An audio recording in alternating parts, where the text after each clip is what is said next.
Hi everyone.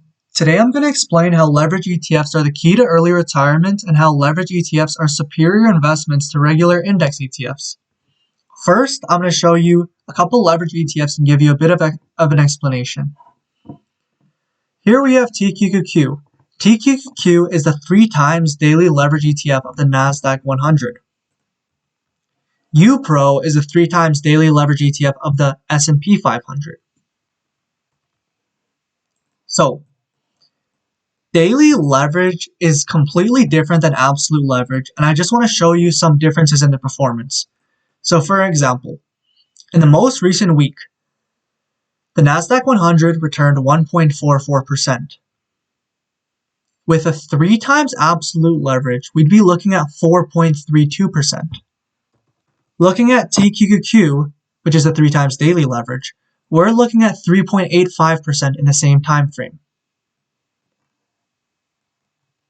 If we're to look in a very strong uptrend from December 2022 until now, TQQQ produces a good 276% return. QQQQ, on the other hand, produces a 69.33% return. So applying a 3 times absolute leverage, we're looking at about 208%, which is less than the 3 times daily leverage in the same time frame. Now, in a downtrend, we see that from 2021 until 2022, the peak to trough, QQQ went down 37.4%. Applying a 3 times absolute leverage, we're looking at all of our money being lost and us being in debt. TQQQ in the same time frame is down 82.2%. So we're losing less. And one thing about these daily leverage ETFs is we can't lose more than we have. Whereas if we're using an absolute leverage by borrowing, we can lose more than we have. So, I want to explain why S&P 500 is not good enough for us to retire early and how we can speed it up. So, looking at the S&P 500, let's say I was able to perfectly time the Great Recession bottom and hold until now. I'd be looking at about a 900% return with dividends reinvested. Over the course of 15 years, pre-tax, and with all the inflation, this really is not enough to retire early. These kind of gains, even if I was a perfect market timer, would just allow me to retire comfortably on time. So how do we speed it up? Essentially, in my most recent video, which I'm going to link below, I went over some strategies that are historically proven to beat the market. To summarize, basically, these strategies are back-tested from October 1928 to December 2020, which is about 100 years, and the regular S&P 500 buy and hold produces 9.4% annually, while a 3 times daily leverage produces 16.4% annually, and using a leverage rotation strategy with a 200-day moving average, we're able to produce 26.7% annually. Now, to put these returns in context, Warren Buffett, which is the richest investor in the world, produced an average annual return of 22% throughout his career. So with a good leverage rotation strategy, historically, you're able to beat Buffett. So essentially, what is this leverage rotation strategy? I'm just going to quickly go over it. If we were to look at the underlying, let's just say the S&P 500, whenever the S&P 500 trades over the 200 moving average, we're going to be long UPRO, which is the 3 times daily leverage of the S&P 500. Whenever it's below, we're going to be in cash, collecting interest or a money market fund. So the downsides of this leverage rotation strategy is sometimes you're going to get chopped out which does lead you to underperform in a bull market. But in these bear markets, we're going to be able to protect ourselves from quite a lot of drawdown.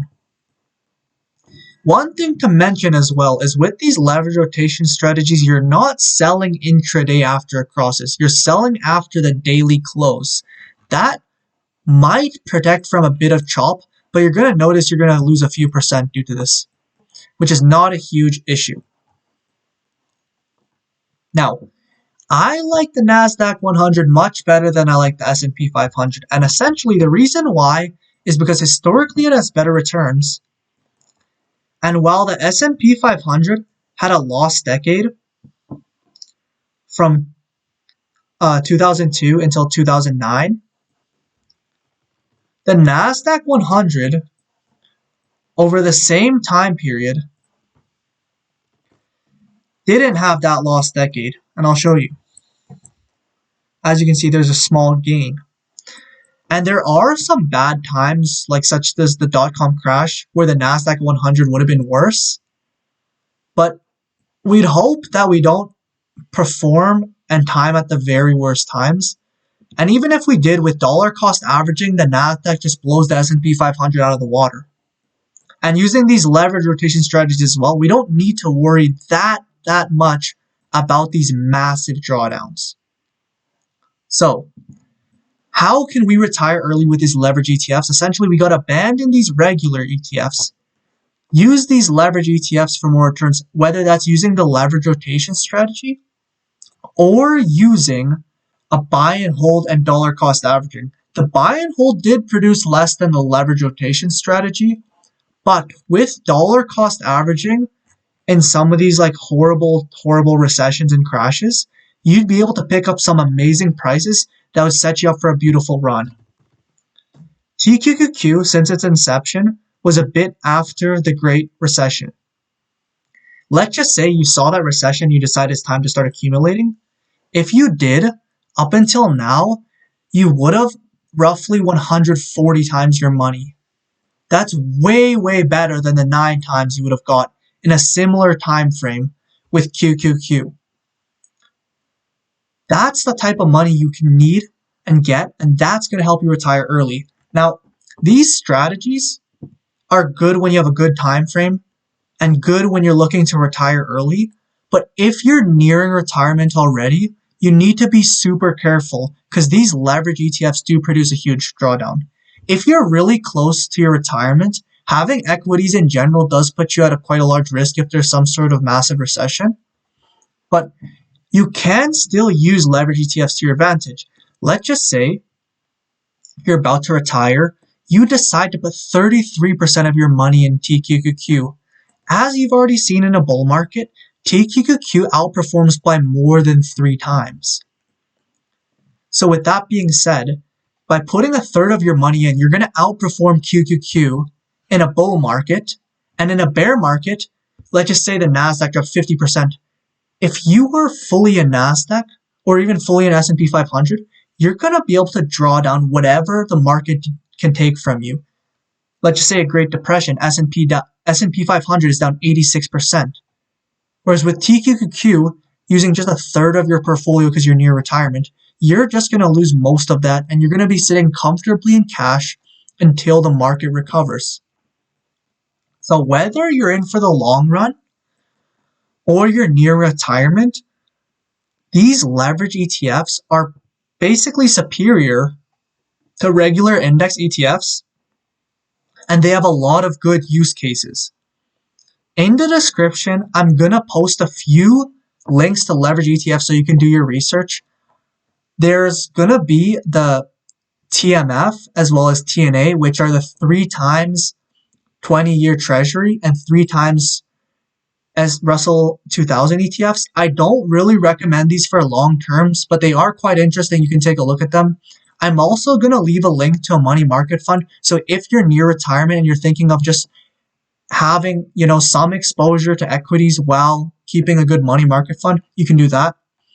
I'm also going to post in the description the article that these strategies are based on so you can do research on it. Don't just take my word for it. Do the research. You're going to see that these strategies are tested over time that they're going to beat the market. So thank you guys for sticking through this video. If you have any questions, feel free to leave a comment. And if you think this video provided any value, please feel free to share it with someone that you want to retire early. Thank you.